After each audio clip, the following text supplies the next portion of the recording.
Siamo con Marco Sarto, si è appena concluso quello che forse sarà l'ultimo consiglio comunale. Qualcuno ha detto un fulmine a ciel sereno, però io penso che queste non sono cose che si decidono dalla sera alla mattina. Da quanto ci pensava?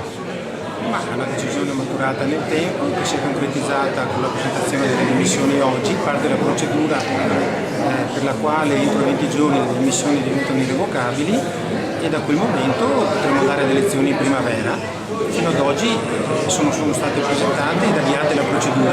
Era un gesto di responsabilità nei confronti della città, perché qui le cose funzionano, è una città preparata con un bilancio approvato come pochi sono riusciti a fare e che ha insomma una prospettiva anche rosea.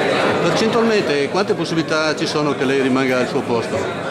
Se possiamo azzardare. Non lo so, se ho presentato le dimissioni vuol dire che avevo intenzione di farle concretizzare. L'ultima cosa, cosa pensa, come l'hanno presa i cittadini secondo lei? Io penso che i miei cittadini guardino all'efficienza di questo comune, alla concretezza dei servizi e penso che questo deve essere il loro metodo di valutazione. La ringrazio.